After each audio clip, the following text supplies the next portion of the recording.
Hello guys, good evening to all of you. I hope you all are good. इसके उस paper की बात करेंगे जिसके बारे में शायद कोई और बात भी नहीं करता। मैं आज बात करूंगा आपके जर्नल स्टडीज के पेपर के बारे में। बेसिस में यहाँ पे रखना है, हमेशा ध्यान रखना हम लोग मेन फोकस्ड होंगे। Hello guys, good evening to all of you. I hope you all are good. तो आज के सेशन में हम लोग हमारे इंडियन इकोनॉमिक सर्विसेज के उस पेपर की बात करेंगे जिसके बारे में शायद कोई और बात भी नहीं करता। यह गाइस, मैं आज बात करूंगा आपके जर्नल स्टडीज के पेपर के बारे में, और उसमें भी स्पेसिफिकली हम लोग जीएस के इकोनॉमिक क्वेश्चंस की बात करेंगे जो आपके 2026 के पेपर में आया है। 2026 के पेपर में जो क्वेश्चंस आपके आए हैं, मेरे हाथ में आपका ये जर्नल स्टडीज का पेपर है जो 2026 में आया था, और इसके बारे में हम लोग बात करने वाले हैं डिटेल में। दोस्तों, आपको पता होगा कि आपकी इकोनॉमिक सर्विसेज में टोटल 6 पेपर्स होते हैं। एक इंग्लिश होता है, एक जनरल स्टडीज होता है जिसके बारे में बात करने वाले हैं, फिर उसके बाद general economics paper 1, 2, 3 and Indian economy. आप लोग पूरी तैयारी करते हो, जैसे इंग्लिश नॉर्मली आप लोगों की स्ट्रांग होती है, हर चीज आप इंग्लिश में कर रहे होते हो, तो वो चीज आपकी स्ट्रांग रहती है, आप उस पर ज्यादा फोकस कर लेते हो जाता है। फिर general economic paper 1, 2, 3 and Indian economy, वो भी आपकी फील्ड का पार्ट होता है, वो भी आप करते हो। लेकिन जो जनरल स्टडीज है वो सबसे बड़ा चैलेंज होता है सब लोगों के लिए, क्योंकि आपका सबसे कम फोकस उसके ऊपर होता है।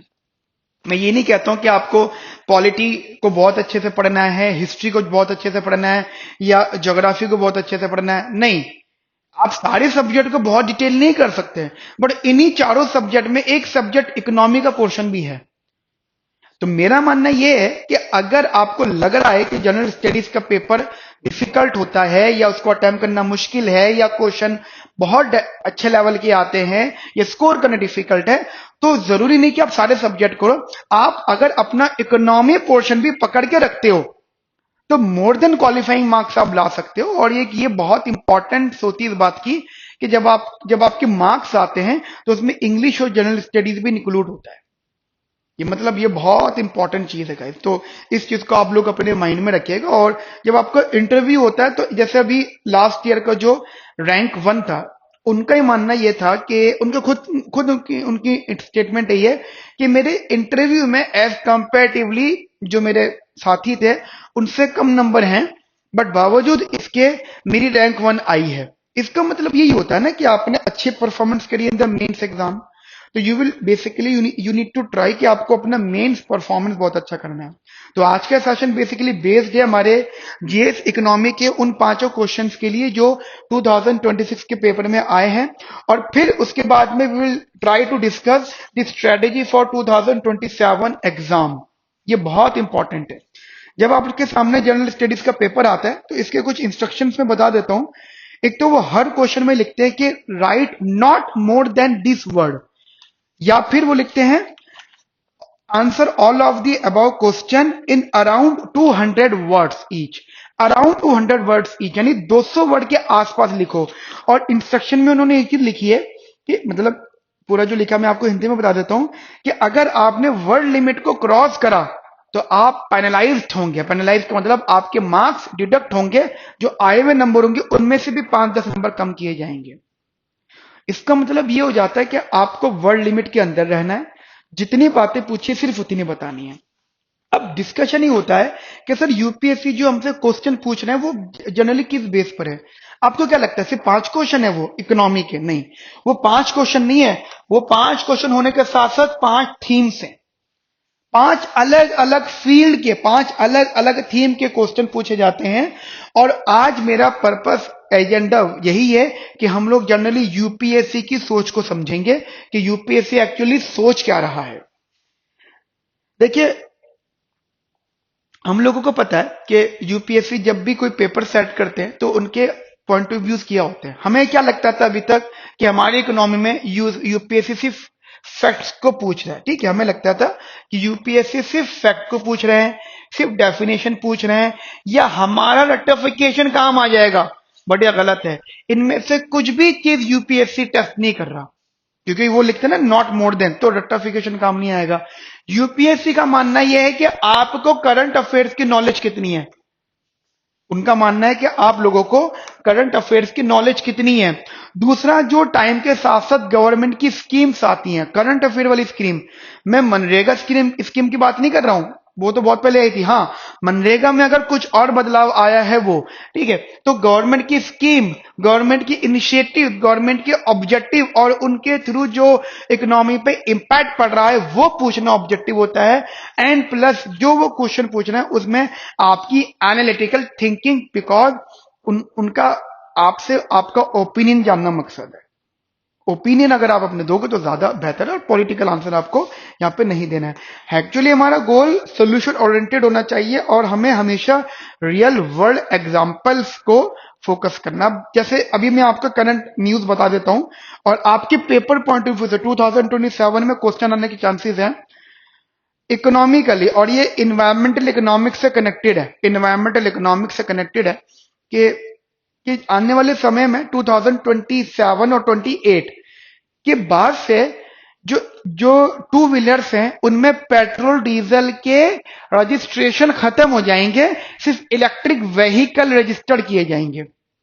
अब इसका हमारी इकोनॉमिकली क्या इंपैक्ट पड़ेगा, क्योंकि ये गवर्नमेंट पॉलिसी है, फिस्कल पॉलिसी का पार्ट है ये, ठीक है, गवर्नमेंट की पॉलिसी है, गवर्नमेंट की एक स्कीम है, गवर्नमेंट क्या प्लान कर रही है लोगों के लिए, तो ये आपको एनालाइज करना है। ये इन्वायरमेंटल इकोनॉमिक्स, क्योंकि इन्वायरमेंटल डैमेजेस हो रहे हैं, ठीक है, तो ये उससे कनेक्टेड है, क्वेश्चन एग्जाम के लिए इंपॉर्टेंट है, वो मैं आपको प्रेडिक्टेड लिस्ट जरूर दूंगा।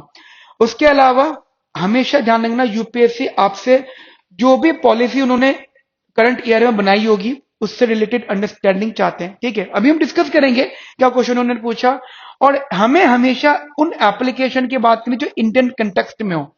नेवर टॉक्ड अबाउट दी कि सर वो वर्ल्ड की वो जो दो कंट्रीज उनमें वॉर चल रहा है उसके हिसाब से उनपे ना, हमें इंडियन कंटेक्स्ट में बताना है, ठीक है। दूसरा, कभी भी आप हाइपर नहीं होना आंसर लिखते हुए, कि वो कहते हैं ना कि पॉलिटिकली आप अपना आंसर कर रहे हो, पॉलिटिकल वर्ड लिख दिया आपने, किसी पार्टी का नाम लिख दिया, किसी को ब्लेम कर दिया, किसी के फेवर में आंसर कर दिया, कुछ भी ऐसा आपको नहीं करना। आपको हमेशा अपनी थिंकिंग को बैलेंस रखना है, मतलब टू फेस रखने हैं, पिक्चर के दोनों फेस होते हैं, नेगेटिव पॉजिटिव, आपको अपना आंसर उन्हीं दोनों फेसेस में यहाँ पे रखना है। हमेशा ध्यान रखना, यूपीएससी पहले जो थे पूछते थे वो अपने क्वेश्चन को जनरली इंफॉर्मेशनल बेस्ड पर पूछते थे। अगर आप पिछले 10 साल के पेपर्स उठाओ 2015, 16, 17 के, तो उस टाइमिंग में इकोनॉमी में उनका इंफॉर्मेटिव क्वेश्चन होता था, व्हाट इज, हाउ, व्हेन, ऐसी चीजें। बट अब वो कहते हैं एप्लीकेशन और आपकी एनालिटिकल अप्रोच। तो मैं आपको बताता हूं, जैसे उन्होंने अभी आपसे दोस्तों 5 क्वेश्चन पूछे, ठीक है, अब वो पांचों क्वेश्चन का फ्रेमवर्क समझ लो। अब ये पांचों क्वेश्चन का फ्रेमवर्क है, हमारे पास 5 क्वेश्चन थे, पांचों क्वेश्चन डिफरेंट थीम्स हैं और इकोनॉमी के डिफरेंट एरियाज कवर कर रहे हैं। जैसे क्वेश्चन नंबर 3 का ए पार्ट जो है, that is based on the infrastructure. अब इंफ्रास्ट्रक्चर कैसे, गाइस मैंने एक चीज और करी है, इसके सॉल्यूशंस करें और इसके सॉल्यूशंस हमारी वेबसाइट पर, मैं उसका लिंक इस वीडियो के डिस्क्रिप्शन में पोस्ट कर दूंगा, हमारी वेबसाइट पे अपलोडेड है। प्लस अगर वहां पे ढूंढने में दिक्कत हो रही है तो टेलीग्राम चैनल का लिंक भी मैंने इसमें शेयर करा है, वहां पे मैंने अपलोड कर दिया है, बट आपको थोड़ा सर्च तो करना पड़ेगा ना, तो आप टेलीग्राम चैनल को ज्वाइन कर लीजिए, जो भी रेगुलर अपडेट्स हैं आपको वहां पे मिलती रहा करेंगी। हमारा जो इंफ्रास्ट्रक्चर है that is based on scale, scale मतलब हमारे जो चीज थी हमने उसको थोड़ा अपग्रेड वर्जन पे लिया है, इंटीग्रेशन, क्वालिटी इंप्रूव करी है, कनेक्टिविटी लेकर आए, और हमारी इकोनॉमी में जो pipeline, national infrastructure pipeline, that is NIP, that is a very important part, उससे रिलेटेड है। आपको इंफ्रास्ट्रक्चर से रिलेटेड क्वेश्चन पूछा गया। एक क्वेश्चन और था जो क्वेश्चन 3 का बी था, that is based on artificial intelligence. हम में से बहुत लोगों को शायद ये लगता था पहले कि artificial intelligence is very bad for the economy, शायद अब भी बहुत लोगों को लगता है, ठीक है, हमें भी लगता था कभी कभी, लेकिन अब हमें लगता है कि ऐसा नहीं होता। Artificial intelligence is basically the is very good, मतलब अगर आप टोटल 100% की बात करते हो तो 60-70% is good for the economy. But जो लोग मिस यूज कर रहे हैं या जो लोग उसका सही से इस्तेमाल नहीं करे तो 30-40% चांस ये भी कि वो बैड भी हो जाए। बट हम इसके फेवर में बात करेंगे। हमें डिस्कस करना है कि हमें इकोनॉमी में अपनी इंडिया की ग्रोथ के लिए, इकोनॉमिक ग्रोथ के लिए एआई के थ्रू क्या क्या स्ट्रेटजीज बनानी है, ठीक है, और प्लस इकोनॉमी की रियलिटीज क्या है, और एआई कैसे हमारी इकोनॉमिकली इंक्लूसिव ग्रोथ को सपोर्ट कर रहा है, और और किस प्रकार एआई बहुत सारी चीजों के लिए रिस्पॉन्सिबल है। ठीक है, एआई का मतलब क्या है? एआई एक तरह की टेक्नोलॉजी है, और आपको लगता है कि एआई अभी अभी आया तो ये गलत है। एआई हमेशा से इन सेंस 10 12 15 साल से है। हम ये जो स्मार्टफोन यूज कर रहे हैं, इसमें जो टेक्नोलॉजी है और एआई है, वो टेक्नोलॉजी का अपग्रेडेशन तो है ओनली। भाई अपग्रेड हो गई चीज है तो वो भी टेक्नोलॉजी, और आने वाले 10 साल बाद और चीजें अपग्रेड होंगी। ओके, तो हमने अभी एक न्यूज पढ़ी थी कि technology is basically the good for economy, उससे काफी चीजें इंप्रूव होती हैं। बट अभी एक जगह पर आग लग गई थी, और वहां पे जो उन्होंने अभी न्यूली कंस्ट्रक्शन करा था और गेट लगाए थे, वो फिंगरप्रिंट वाले टेक्नोलॉजी, ठीक है, और टेक्नोलॉजी वाला, हम फिलहाल टेक्नोलॉजी की बात कर रहे हैं, और ध्यान रखना है एआई टेक्नोलॉजी ही होता है और कुछ नहीं है, मतलब इंप्रूवमेंट है। तो फिंगरप्रिंट का था, इलेक्ट्रिकल था, शॉर्ट सर्किट हुआ, इलेक्ट्रिसिटी कटी, तो वो फिर गेट भी तो लॉक हो गया, और वो गेट लॉक हो गया तो वो खुला नहीं और लोग मर गए। तो हम कह सकते हैं टेक्नोलॉजी बैड भी है। अगर टेक्नोलॉजी इस तरीके से बैड है तो एआई भी कहने की इकोनॉमी को बैड, मतलब नुकसान पहुंचा सकता है। इसलिए हम उसे इकोनॉमिकली रिस्पॉन्सिबिलिटी और मतलब रियलिटीज और एआई की रिस्पॉन्सिबिलिटीज उसको भी मतलब उजागर करेगा यहाँ पे। उसके बाद में क्वेश्चन नंबर 3 का सी पार्ट है, that is based on the climate change. देखिए गाइस, क्लाइमेट चेंज मतलब ये इन्वायरमेंटल इकोनॉमिक्स का पार्ट है, और ये करंट अफेयर से रिलेटेड है। देखिए, पंच अमृत स्ट्रेटेजी, ये एक स्ट्रेटेजी बनाई गई थी, मैं आपको डिस्कस करूंगा। बाकी सीओपी 2026 कमिटमेंट्स, एनर्जी ट्रांसिशन और नेट जीरो गोल, ये तो 2070 तक 2070 तक गोल है कि हमें पॉल्यूशन को, क्लाइमेट चेंज को फेवर में हमें 2070 तक लेकर आना है। तो ठीक है, 2070, ठीक है। एक और क्वेश्चन है, क्वेश्चन नंबर 3 का D part, that is based on the tourism. Actually tourism, आप बोलोगे सर वो तो इकोनॉमी का पोर्शन नहीं है, नहीं, टूरिज्म भी इकोनॉमी का पोर्शन है, क्योंकि टूरिज्म के थ्रू हमारी इकोनॉमी का जो जीडीपी है, मतलब जीडीपी कंट्रीब्यूशन बहुत अच्छा है। अकेला ताजमहल ही बहुत अच्छा खासा इनकम जनरेट करवाता है, इंक्लूड करवाता है इन द नेशनल इनकम। तो what are the government initiatives, ठीक है, टूरिज्म में गवर्नमेंट क्यों इन्वॉल्व होती हैं? ठीक है, हम लोग देखते हैं कि मार्केटिंग होती है, इवन हर स्टेट के जो चीफ मिनिस्टर्स हैं वो अपनी स्टेट का टूरिज्म प्रमोट कर रहे हैं।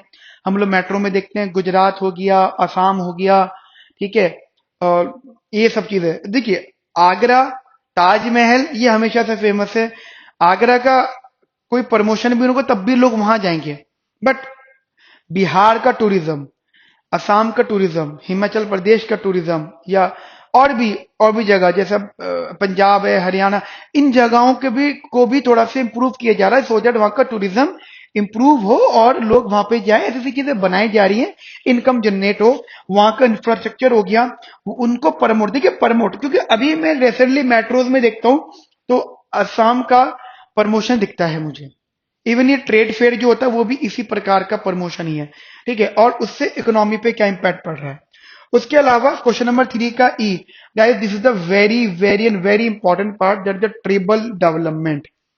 ट्रिबल डेवलपमेंट एक्चुअली होता है क्या है कि हमारी इकोनॉमी में हम लोगों को लगता है कि सिर्फ जनरल कैटेगरी के लोग रहते हैं, और जनरल कैटेगरी के लोगों के अलावा हम लोग बाकी सबको बेकार मानते हैं। ऐसी हमारी बहुत गलत सोच है, बहुत बहुत ज्यादा गलत सोच। प्रोटेस्ट होते हैं इस चीज को लेकर, आरक्षण को लेकर, ये गलत चीज है। हमें खुद को नहीं पता कि अभी भी ऐसे बहुत सारे लोग हैं कि वो because of multiple reasons economy में शायद अपने आप को इंप्रूव नहीं कर पा रहे। तो वही चीज है कि गवर्नमेंट उसमें स्टेप ले रही है, is the tribal development, PM जनजातीय विकास मिशन के।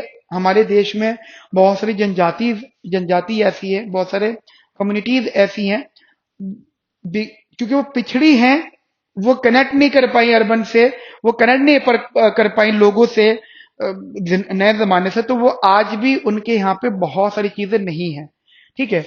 अब गवर्नमेंट ने, मतलब Pradhanmantri Janjati Vikas mission sustainability, livelihood and entrepreneurship. आपने की सुना होगा आदिवासी। आदिवासी ब्रांड नेम बन चुका है, ब्रांड। अगर कोई लिखता है ना आदिवासी हेयर ऑयल, तो मान लो ब्रांडेड है वो, है ना, ब्रांड। अभी 5 साल पहले आदिवासी ऑयल फेमस हुआ था। अब आदिवासी वो किसी एक का ब्रांड था, लेकिन उसने शायद उसका कॉपीराइट या शायद उसका ट्रेडमार्क वगैरह नहीं लिया। अब आप मल्टीपल लोगों को का ब्रांड आदिवासी लिखते हैं और नीचे अपना ब्रांड नेम लिख देते हैं। तो आदिवासी द ब्रांड नेम वो कैसे आया था? वो एक्चुअली एंटरप्रेन्योरशिप हुई। अब जितनी भी वो सब चीजें उनको मार्केट में लेकर आ रहे हैं ब्रांड नेम के साथ, उनको सेल आउट करे। तो अब पॉइंट ये क्या है कि sir what is basically the question, हर एक क्वेश्चन गवर्नमेंट की पॉलिसी से और करंट इकोनॉमिक प्रायोरिटीज के साथ में लिंक किया गया है। आप किसी भी क्वेश्चन को देख लो, यहाँ पे देखिए नेशनल इंफ्रास्ट्रक्चर पाइपलाइन, ठीक है, इकोनॉमिक रियलिटीज, राइट, पंच अमृत strategy, government initiative, PM Janjati Vikas mission, हर चीज को गवर्नमेंट की पॉलिसी से कनेक्ट किया गया। अब यूपीएससी क्या चाहता है कि आपकी जो पॉलिसी कनेक्टिविटी है वो बताए आप, ठीक है। तो ये जनरली उनका टारगेट रहता है। अब मैं आपको एक बार जो मैंने इसके क्वेश्चन थोड़े सॉल्व किए, मैं आपको दिखा देता हूँ गाइस। मैंने बहुत मेहनत से सॉल्व किए हैं, तो एक बार आप जरूर देखना मेरे साथ में।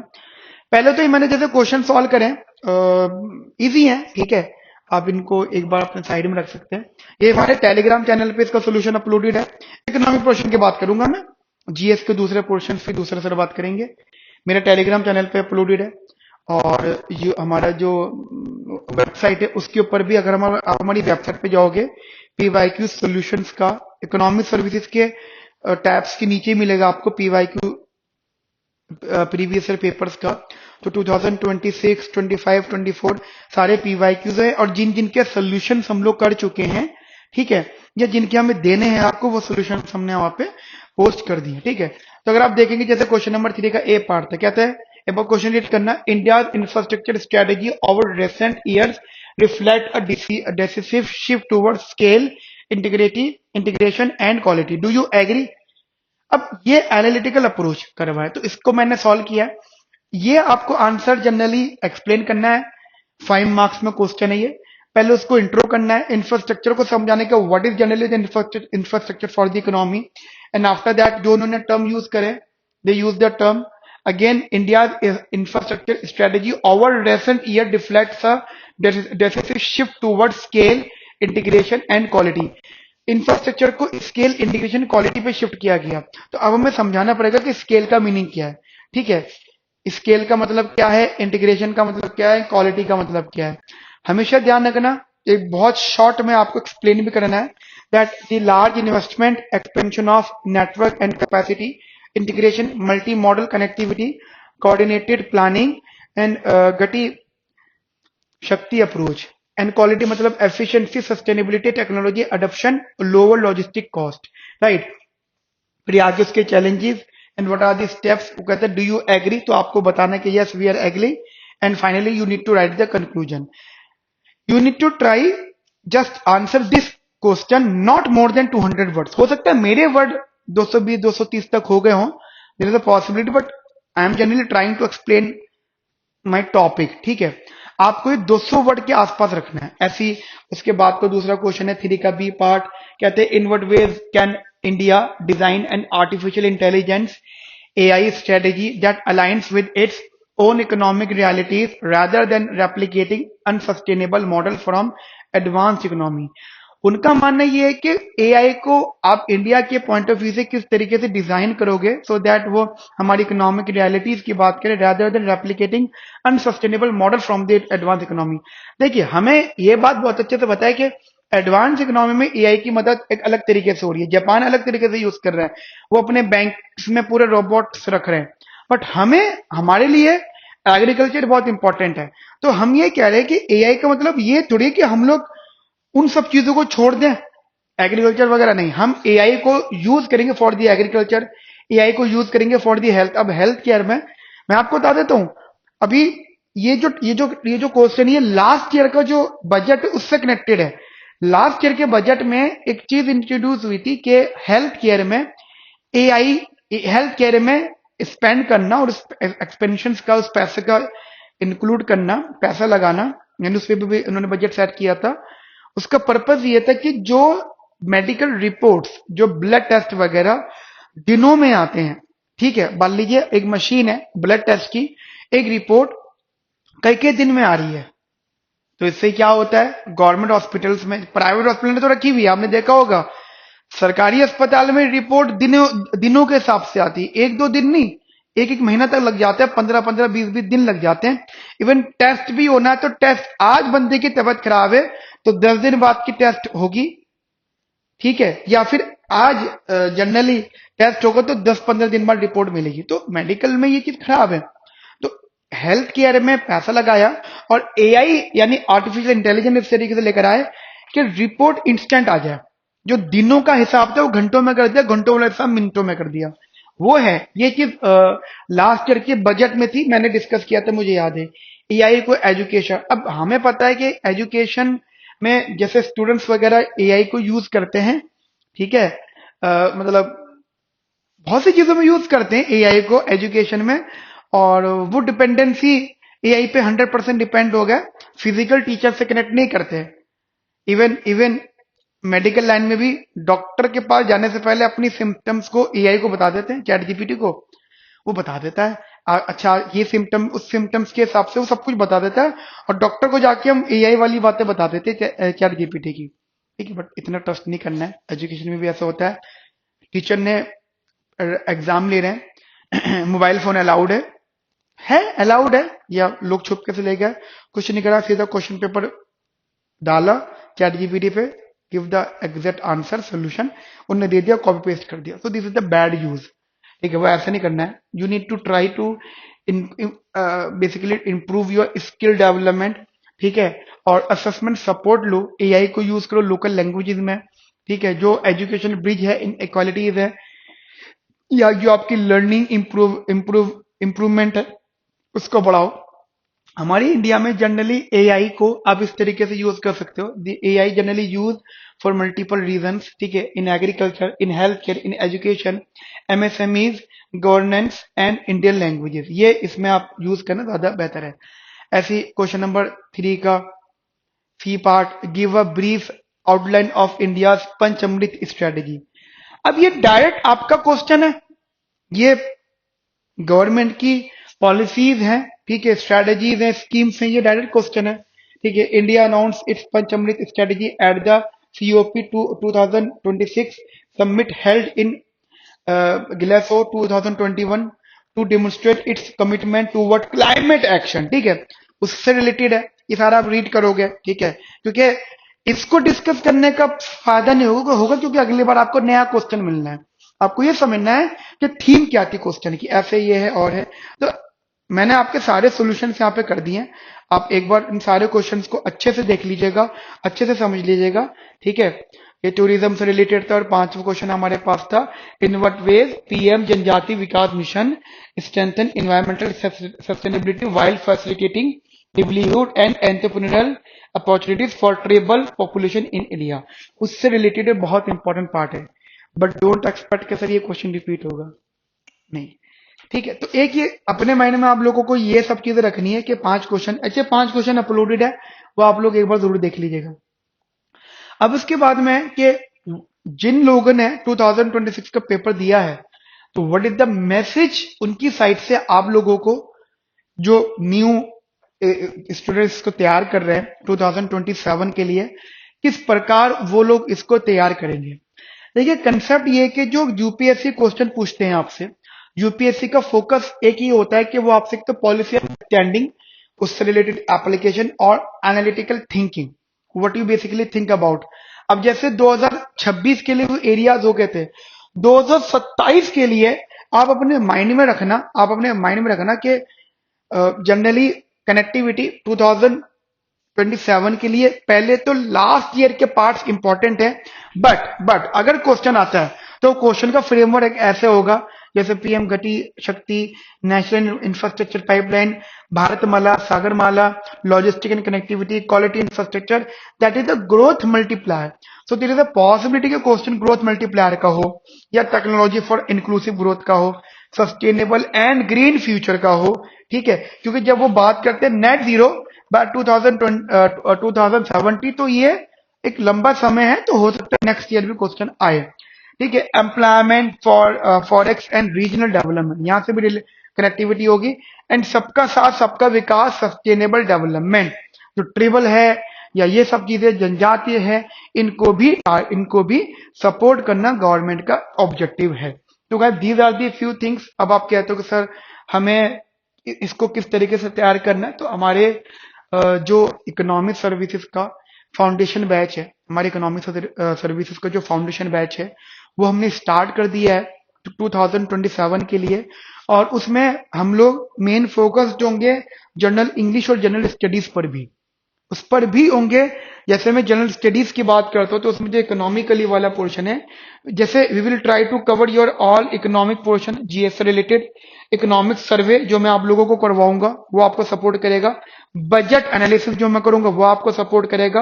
Government scheme, if you preparing the Indian economy वाला portion, that will definitely discuss, ठीक है। उसके बाद में आंसर राइटिंग प्रोग्राम, दोस्तों हमारे ऑलरेडी आंसर राइटिंग प्रोग्राम चल रहे हैं, तो आप उसके थ्रू भी अपनी तैयारी कर सकते हो। मॉक टेस्ट अगर आप पेपर से पहले एक मॉक इसका दे दो, ठीक है, तो 2027 के एग्जाम से पहले अगर आप जीएस का भी एक मॉक दे दो, तो शायद आपके लिए काफी ज्यादा पॉसिबिलिटीज हो जाएंगी इस एग्जाम को क्वालिफाई करने के लिए। सो दिस इज होल थ्योरी और डिस्कशन ऑफ टुडे, ठीक है। तो आज हमने काफी इंपॉर्टेंट डिस्कशंस किए। तो जनरली इंडियन इकोनॉमिक सर्विसेज का 2027 का पेपर का एनालिसिस भी किया हमने, जीएस इकोनॉमी का। एंड 2027 का जो न्यू बैच स्टार्ट हुआ है उसके बारे में भी हमने डिस्कस किया। कोई भी डिटेल अगर आपको चाहिए कोर्स से रिलेटेड, बैच से रिलेटेड, तो नीचे दिए गए नंबर्स पे डिटेल्स पर आप कांटेक्ट कर सकते हैं। मिलते हैं नेक्स्ट सेशन में एक और नए टॉपिक के साथ में। फिलहाल अपना ध्यान रखिए, ख्याल रखिए। Have a nice day, thank you, bye bye.